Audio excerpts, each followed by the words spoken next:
আসসালামু আলাইকুম। আজকে নারী সংস্কার কমিটি এবং ওই যারা হিস্সা চাইতে এসে বেশ্যা হয়েছে তাদের বিষয়ে কিছু কথা বলবো। আশা করি পুরো ভিডিওটা দেখবেন সবাই। আর যারা নতুন দেখবেন আশা করি আমার চ্যানেলটাকে সাবস্ক্রাইব করবেন। তো চলুন আগে ভিডিওটা দেখে তারপরে আপনারা মন্তব্য জানাবেন যে কথাগুলো ঠিক বলছি কিনা।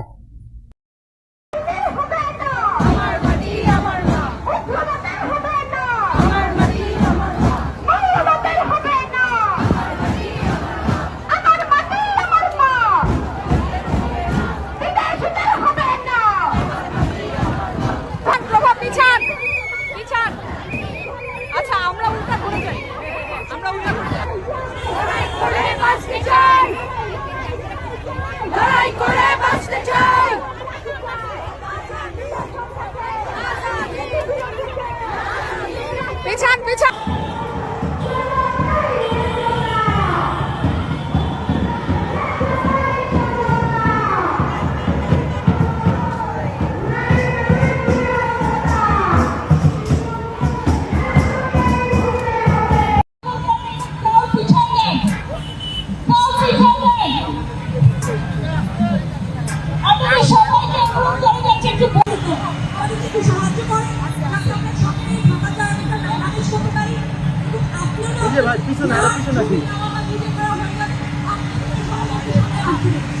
আপনি কালকে পাশ করে বেরিয়েবেন না, অফিসে যাইবেন না।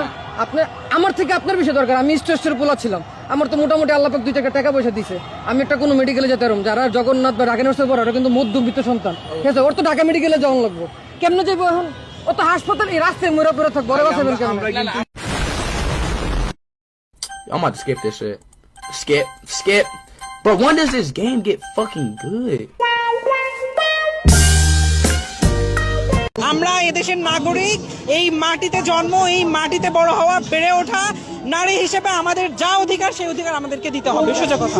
नारी हैं तुम तो पुरुष लगता है हैं? আটঘরিয়ার কোন মসজিদে জামাতের কোন ইমাম কোন মসজিদে আযান দিতে পারবে না, জামাতের কোন ইমাম ইমামতি করতে পারবে না। আমি লাইক এখান দিয়ে হেঁটে যাবো, আপনি নিরাপত্তা দিতে পারবেন আমার?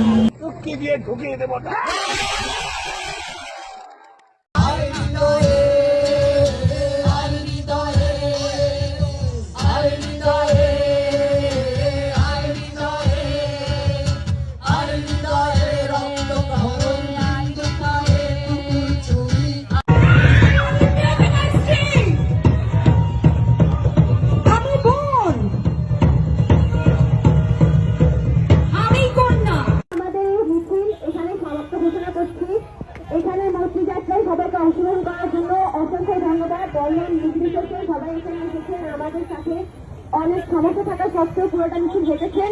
সবাইকে আন্তরিকভাবে ধন্যবাদ জানিয়ে আজকের মিছিলটা এখানে শেষ করছি। এই ছবিগুলো দেখে জানান যে পুরুষ মানুষের রুচি কি এত নিচে নামবে কিনা।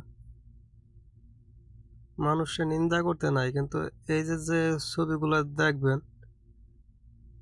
আমার মনে হয় না কোনো পুরুষ এত নিচে নামবে এদেরকে দেখে। মাগ না দিলেও তো কোনো পুরুষ এদের কাছে যাবে না। এরা যদি বিশ্বাস হয়, মাগ না দিলেও এদের কাছে মানুষ যাবে না। দেখেন ছবিগুলা।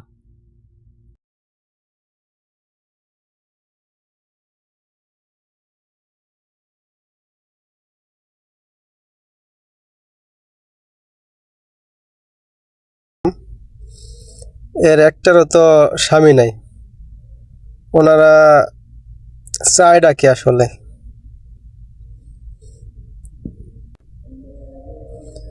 বিয়ের মাধ্যমে যে সম্পর্কটা হালাল হয় সেই সম্পর্কটার ভিতরে ওনারা নিয়েছে ধর্ষণ। স্বামী স্ত্রীর হালাল সম্পর্কটা ওনারা ধর্ষণ বলে অভিহিত করে। আর এইদিকে আর এক নারী কর্মীরা বাইরে আইছে, এরা চাইছিল হিস্সা, এখন এদেরকে বলছে বিশ্বা। যাদের স্বামী নাই তারা বলে স্বামী দর্শক, আর এই যারা হিস্সা চাইতে এসে বিশ্বা হয়েছে। আসলে তাদের দেখে একটা নারীর মতো লাগে না। আর যদিও তারা বেশ্যা হয়, আমার মনে হয় না এদেরকে কেউ 10 টাকা দিয়েও ব্যবহার করবে। এদের যে গঠন বা এদের যে পরিবেশ, পুরুষ এতটা খারাপ না যে এদেরকে 10 টাকা ব্যবহার করবে। আর এদের সাথে যে ওই যে বিসিয়ালা পুরুষগুলো দেখা যাইতেছে, ওইগুলো কিন্তু আসলে পুরুষ না, ওইগুলোর মতোই হিজড়া। হিজড়া বললে হিজড়াদেরকে অপমান করা হবে, বলে হিজড়াও না। ওদেরকে সরকারের উচিত গুলি করে ফেলাই দেওয়া ওই জায়গায়। ওদেরকে বাঁচায় রাখলে দেশটা ধ্বংস হয়ে যাবে।